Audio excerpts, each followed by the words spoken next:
আমরা hotel diamond গ্লোরিতে পৌঁছে গেছি।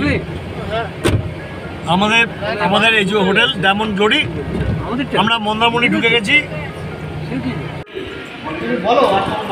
আপনার ইয়ের নাম কি, সংস্থার নাম কি? ভারত ভ্রমণ ট্যুর অ্যান্ড ট্রাভেলস। ভারত ভ্রমণ ট্যুর অ্যান্ড ট্রাভেলসের কর্ণধার দাঁড়িয়ে আছে আমার সামনে, গৌতম রায়। আমরা ওর পরিচালনায় আজকে মন্দারমণিতে এসেছি। একটা সুন্দর হোটেলে এসেছি। হোটেলের নাম হচ্ছে ডায়মন্ড গ্লোরি, 3 স্টার ক্যাটাগরির হোটেল। এর ভেতরে এত স্পেসিয়াস, এবং সামনে আদিগন্ত দেখতে পাচ্ছি, এবং ভেতরেও প্রচুর ডাইনিং হলটাও একটা এসি ডাইনিং হলে আমরা খেলাম, দুপুরের মধ্যাহ্নভোজ সারলাম।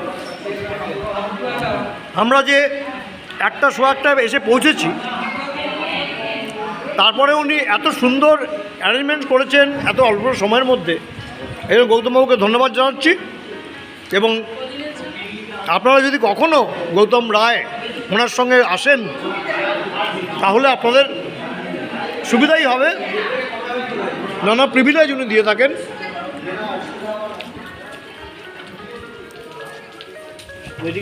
একটা সুন্দর রিসর্টে আমরা আছি, ওইদিকে সুইমিং পুল আছে। দেখুন, কোনো ঘিঞ্জি পরিবেশ নয়, অত্যন্ত উন্মুক্ত একটি পরিবেশ যেখানে আমরা আছি এই ডায়মন্ড গ্লোরিতে। আপনারা দেখতেই পাচ্ছেন।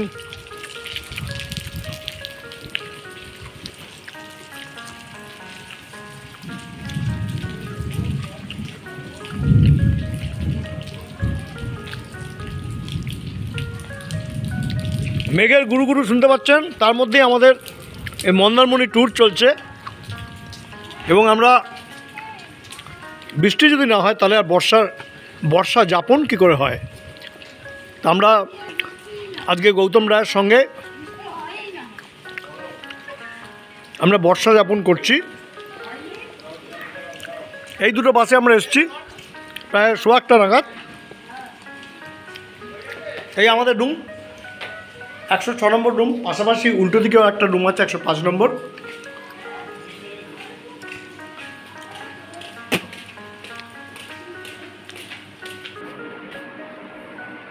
এই ডায়মন্ড গ্লোরি যে হোটেলের কথা বলছি, সেই হোটেলের ভেতরটা দেখুন।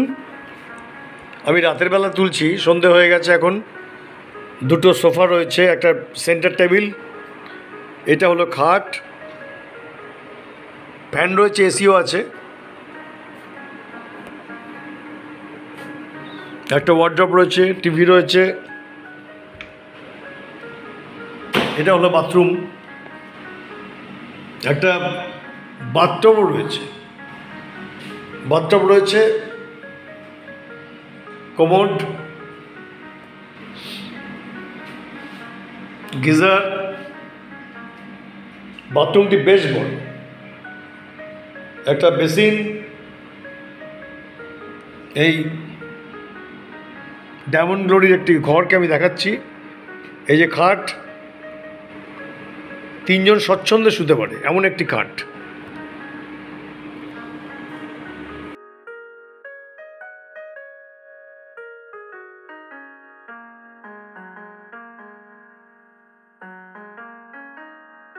সৈকতে যাওয়ার মুখে একটি মন্দির আছে।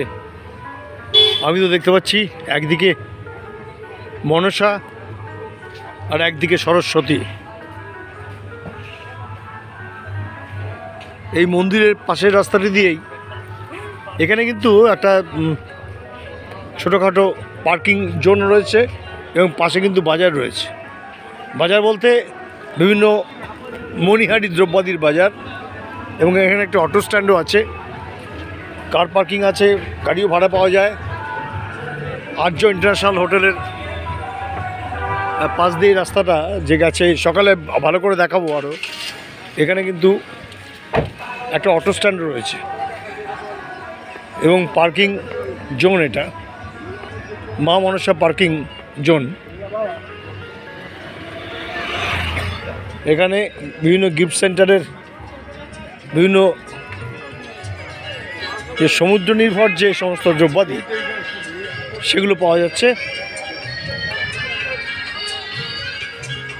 আমি রাতের বেলা হাঁটছি,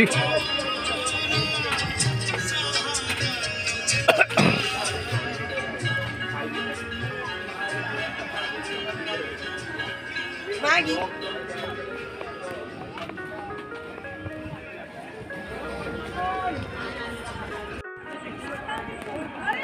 যে মন্দারমণি সমুদ্র সৈকত, এখানে এখন বাজে 7:15। লোকজন যে খুব বেশি আছে তা নয়, আছে কিছু বসে আছে। দীঘার মতো ভিড় এখানে হয় না, তবে এখন কিন্তু যথেষ্ট ভিড় হয়েছে। আজকে শুক্রবার, শনি রবি হয়তো আরও ভিড় হবে। নিশ্চিদ্র অন্ধকারে ডুবে আছে সমুদ্র। দূরে জেলে নৌকো দেখা যাচ্ছে, জেলে নৌকো যে লাইটগুলো, আকাশে মেঘ রয়েছে অল্প। এটা বর্ষার সময়, আমরা বর্ষা যাপন করতে এসেছি, সুতরাং এই অন্ধকারে সমুদ্র ভালো করে দেখা যাচ্ছে না। সমুদ্র ঢেউতে কোনো আলো তাক করা নেই, এর মধ্যে আমি ছবি তুলছি। ডায়মন্ড গ্লোরি হোটেলের লনে আমি ঘুরছি।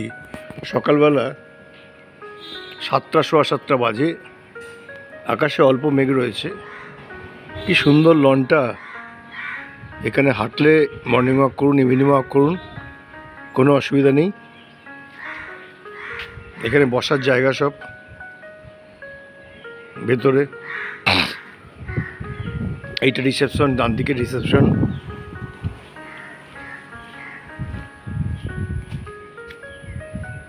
চারতলা হোটেল, বেশ বড় হোটেল। এই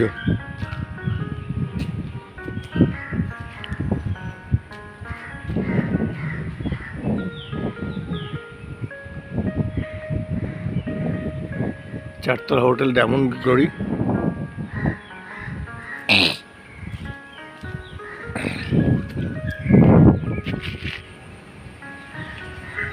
হোটেল ডায়মন্ড একেবারে বিচ রোডের ওপরে।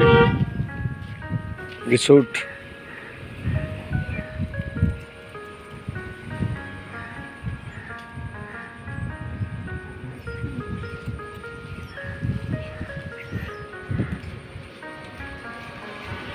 প্রায়োজিত একটি দেখছি, রিসর্ট প্রায়োজিত।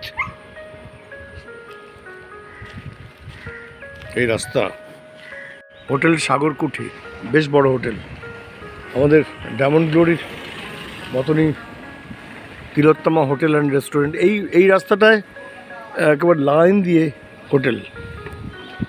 এদিকে দেখছি Sagar hotel restaurant, Sagar hotel and restaurant.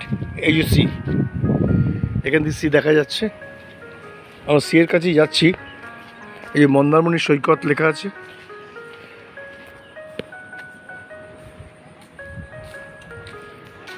আমরা ওইদিকেই যাচ্ছি।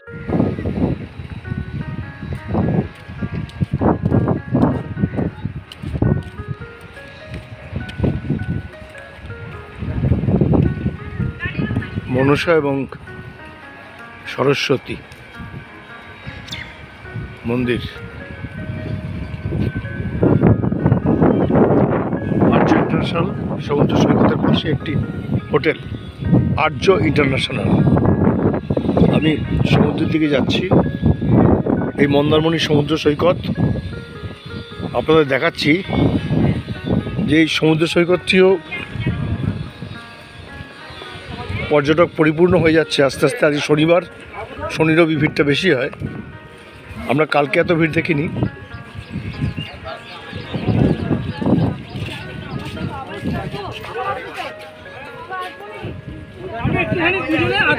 বিস্কুট খাবে আর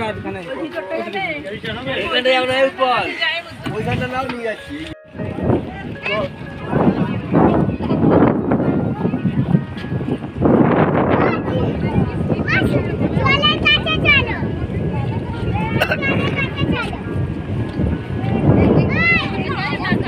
এখন ভাটা চলছে।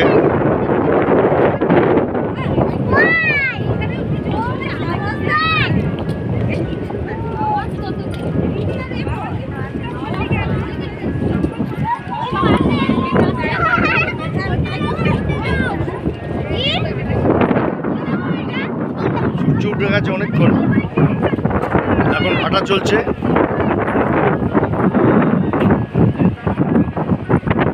বিস্তীর্ণ তটভূমি, এই মন্দারমণি তটভূমির বিস্তীর্ণ। আমার ধারণা এই তটভূমি ধরে ধরে দীঘায় পৌঁছে যাওয়া যায়। দীঘা এখান থেকে খুব বেশি দূর নয়, এই সৈকত ধরে ধরে দীঘায় পৌঁছানো যায়। এই রাস্তা দিয়ে দীঘায় পৌঁছানো যায়? হ্যাঁ, রাস্তা দিয়ে না, উপর দিয়ে চলা দিয়ে যায় না? পিচের ওপর দিয়ে যাওয়া যায় না? নিচে গাড়ি যাবে না। গাড়ি নয়, হেঁটে? হ্যাঁ, কত কিলোমিটার? অনেক। কত? না না, 35 কিলোমিটার হবে না এখান থেকে। দীঘা কত কিলোমিটার এখান থেকে? 22 কিলোমিটার। ও, এখান দিয়ে হেঁটে চলে যাওয়া যায়। আর শঙ্করপুর, তাজপুর এদিকে, ওদিকে সব ওইদিকে। এই দিকটা কোনটায়? না না, এই যে রাস্তাটা চলে পিছের প্রতি হাঁটলে এটা কোনটায়? তার জুনপুট কোন দিকে? ও, কোনটা? ও ও, মোহনা পাড়া তো। দুটো মোহনা আছে, কারেক্ট। আমি জানতে চাইছি যে এই পিচের ওপর দিয়েও দীঘা পৌঁছানো যায় কিনা। তোমরা বললে 22 কিলোমিটার দূর এখান থেকে দুটো মোহনা পাড়তে হয়। দুটো মোহনা পাড়তে হয়, তাই তো? এটা নেই। হ্যাঁ, এই দাদা তো এদিকে জুনপুট, আমি জুনপুট গেছি। আর কাঁথি থেকে, কন্টাই থেকে আমি জুনপুট গেছি। আপনি কি করেন এখানে? আমি এসছি ডায়মন্ড গ্লোরি যে হোটেলটা, ওই হোটেলটা কলকাতা থেকে এসছি। হ্যাঁ, চাউলখোলা থেকে, কারেক্ট, চাউলখোলা থেকে কালকে এসছি আমরা, 1-1.5টা নাগাদ পৌঁছলাম। হোটেলে ডায়মন্ড গ্লোরিতে আছি। হ্যাঁ, ওখানে খাওয়া দাওয়া সব কিছু দিচ্ছে। আজকে থাকবো, কালকে দুপুরবেলা খাওয়া দাওয়া করে আজকে সারাদিন আছি। না না, এখানে মোটামুটি দীঘা 50 বার হয়ে গেছে। দীঘা 50 বার গেছি। দীঘা আমাদের কাছে নতুন কিছু নেই। এই মন্দারমণি এসছিলাম এর আগের বার। পুরুষোত্তমপুর আছে না, রামকৃষ্ণ মিশন, ওখানে বিদু মহারাজ আছে, একটা মহারাজের বিদু মহারাজ। আমি ওই রামকৃষ্ণ মিশন এসেছিলাম, ওখানে খাওয়া দাওয়া করেছি। ওখান থেকেও পিসটা হেঁটে যাওয়া যায়। এই দিকটা আমি ঢুকিনি, এদিকটা এবারে ঢুকলাম। আপনার নাম কি? রামকৃষ্ণ মিশন ওখানে ছিলাম, ওখানে খেয়েছি। আপনার নাম কি? হ্যাঁ, বিষ্ণুপদ দাস। আপনার কি করেন এখানে? কি? ও আচ্ছা, উনি এই বলিউচনার পশুরা এই বল এখানে অনেকেই কেনে ঢেউয়ের সঙ্গে খেলার জন্যে, ছোটরা বড়রা বল বিদ্যমণিতা বলা যায়। আর এই যে বিষ্ণুপদ দাস এই ভদ্রলোক, আপনি জানেন এখানে লোকাল স্থানীয় মানুষ, উনি এখানে বিক্রি করেন, এই বল বিক্রি করেন। সে তো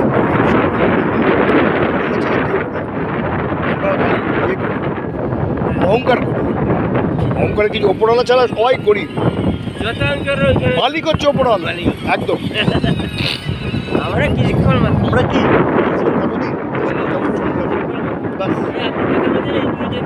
হ্যাঁ, তাই তো।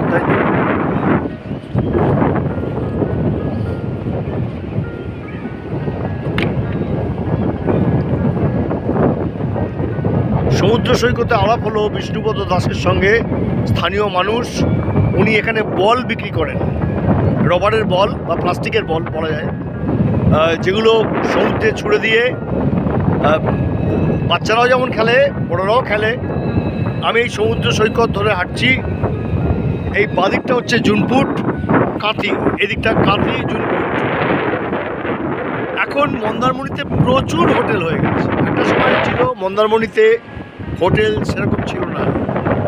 আমরা দেখতে পাচ্ছি মন্দিরের চূড়োটা দেখা যাচ্ছে, মন্দিরের চূড়ো দেখা যাচ্ছে। আর আমরা আছি হোটেল ডায়মন্ড গ্লোরিতে। ডায়মন্ড গ্লোরিটা একটু দূরে, ওই পাশে হলুদ যে বাড়িটা দেখা যাচ্ছে, ওটা ছাড়িয়ে ডায়মন্ড গ্লোরি, খুব দূরে নয়।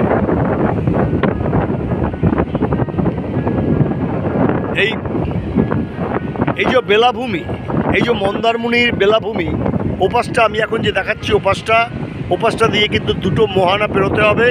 দুটো মোহনা পেরিয়ে কিন্তু দীঘা যাওয়া যাবে, দীঘায় চলে যাওয়া যাবে দুটো মোহনা পেরিয়ে।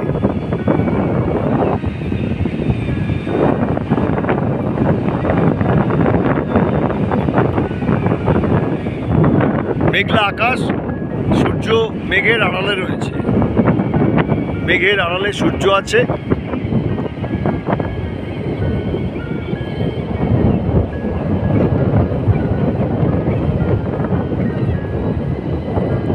আমি একটু জলের কাছে যাওয়ার চেষ্টা করছি।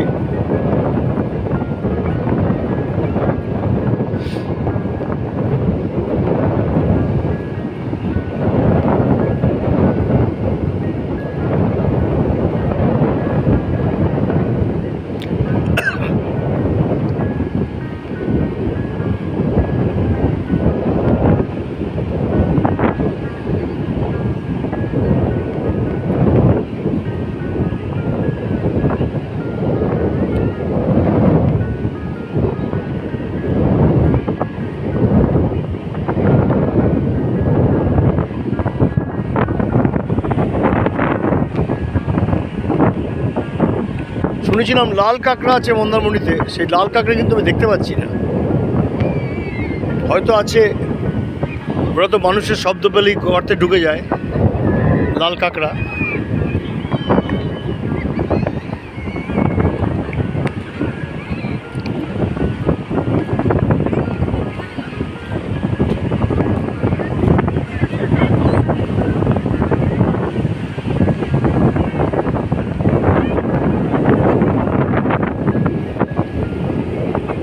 এখানে অল্প কিছু পর্যটক এসছে, কিন্তু দীঘাতে যে ভিড় হয় সেই ভিড়টা এখানে হয় না। মন্দারমণি চিরকালই একটু নিরিবিলি, তবে সেই নিরিবিলি ব্যাপারটা এখন আর নেই। এখন মানুষ আসছে মন্দারমণিতে দীঘার কোলাহল ছেড়ে, মন্দারমণিতে একটু নিরালার খোঁজে, একটু একাকিত্বের খোঁজে, নির্জনতার খোঁজে মন্দারমণিতে মানুষ আসে। এখন দেখা যাচ্ছে, এই আপনাদের বিচ ধরে দেখাচ্ছি, প্রচুর হোটেল হয়ে গেছে। মন্দারমণিতে এত হোটেল ছিল না।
এদিকে দেখাচ্ছি, এটা হচ্ছে জুনপুরের দিক, কন্টাই বা কাঁথির দিক। আর এই ডান দিকটা হলো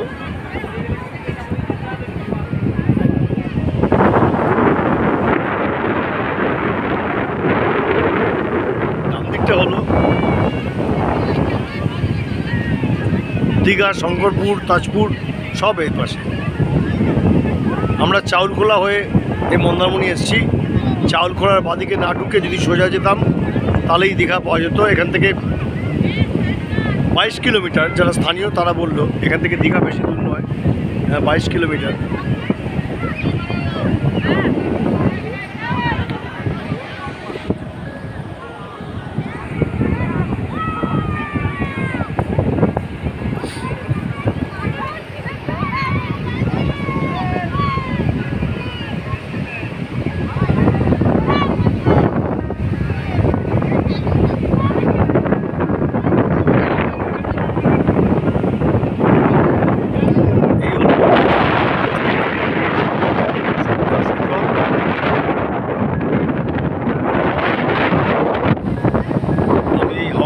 আছি, ভিডিও করছি আপনাদের জন্য।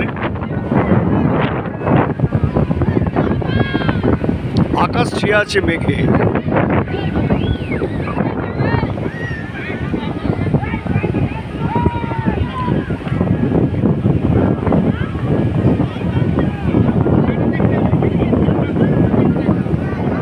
গাড়ি চালা একটু। এই গাড়ি সমুদ্র সৈকতে এই গাড়ি বাচ্চাদের জন্য 100 টাকা করে নিচ্ছে ভাই বলছে এখানে আমাকে। 100 টাকা কতক্ষণ? 100 টাকা? হ্যাঁ, কতক্ষণ? 3 রাউন্ড 100 টাকা। এটা কিন্তু রিমোটে চলে, চালাতে হবে না, বাচ্চাদের বসিয়ে দিয়ে যে ভাই এখানে এই গাড়ি নিয়ে এসছে ওর হাতে রিমোট রয়েছে, রিমোটে এই গাড়ি চলছে।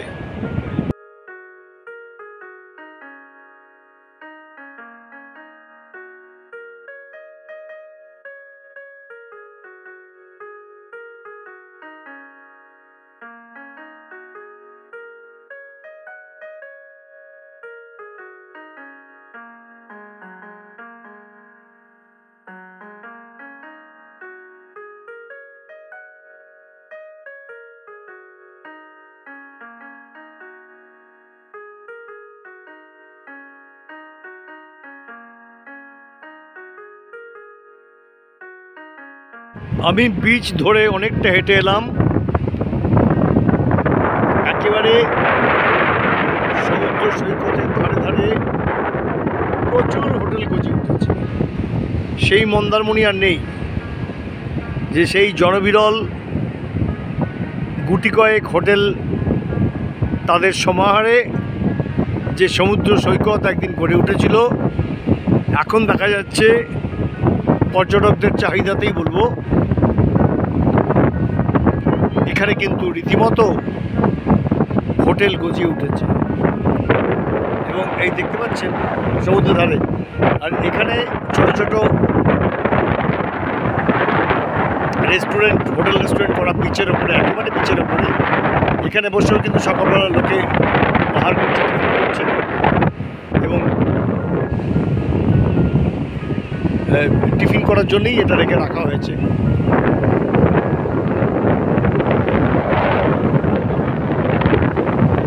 দেখা যাচ্ছে চলে এসেছি।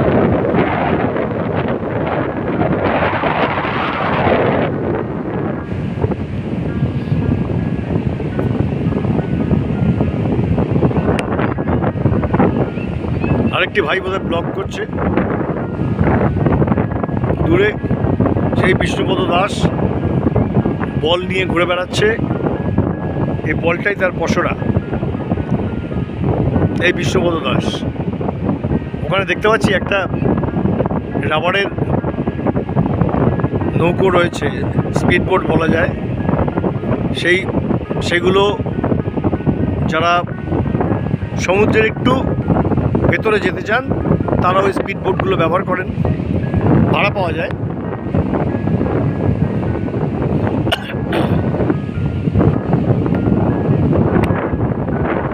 আমি অনেকটা হেঁটে এলাম।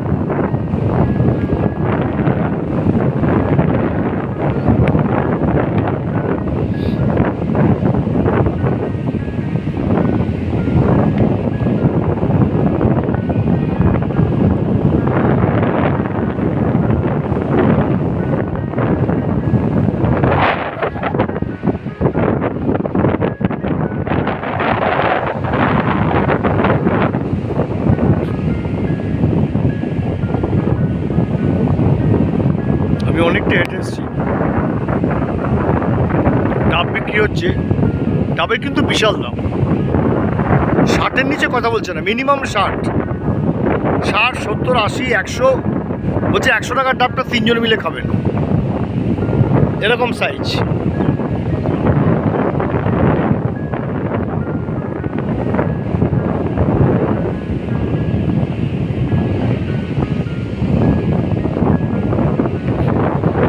আমি এখান থেকে উঠে যেতে পারি।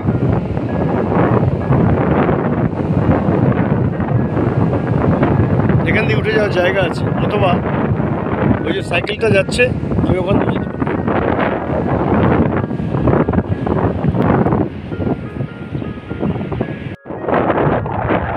নির্জয় নিভৃতে আকাশে ছেয়ে থাকা মেঘের ভিতর স্বল্প সংখ্যক দর্শনার্থী বা পর্যটক যাই বলুন, তাদের নিয়ে সমুদ্র গর্জন করে চলেছে। সমুদ্রের এই গর্জন অনেক স্তিমিত, অনেক পরিমিত, এই সকালের পরিবেশের সঙ্গে যেন মানানসই। সেখানে উত্তাল নয়, অনেক রমণীয়। আমি একটি ঘোড়া দেখতে পাচ্ছি সৈকতে, পুরী বা দীঘার মতন এই ঘোড়াকেও পসরা করে অনেকে, এই ঘোড়াকেও পসরা করে, সেই ঘোড়া আমি দেখতে পাচ্ছি।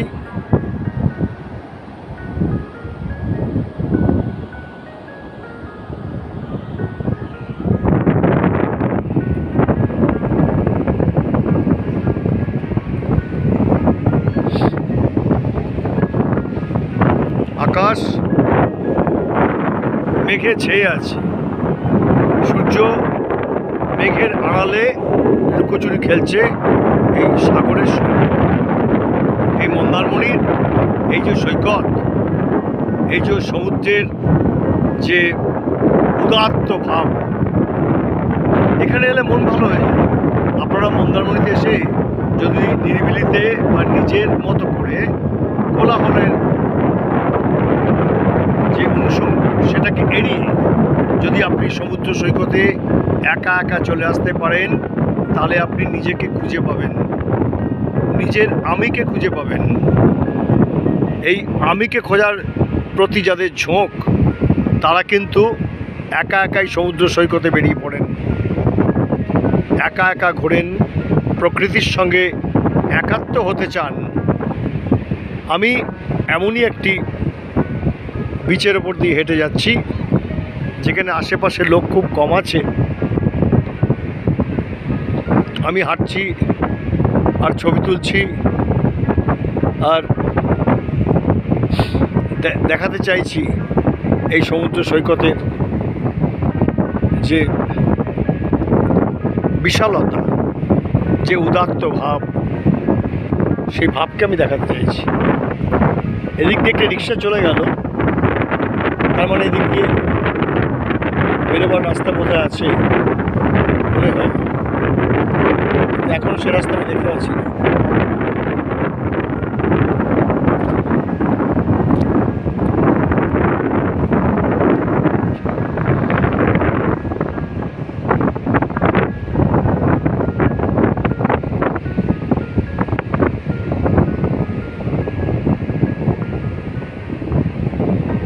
দেখি আরেকটু এগিয়ে যাই।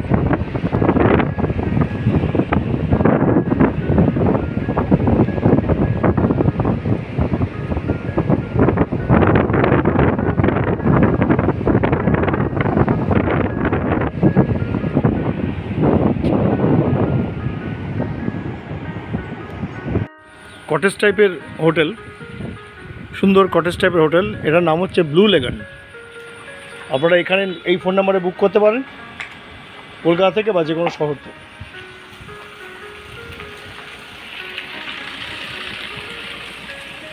এই রাস্তা দিয়ে আমি চলে যাব ডায়মন্ড গ্লোরিতে।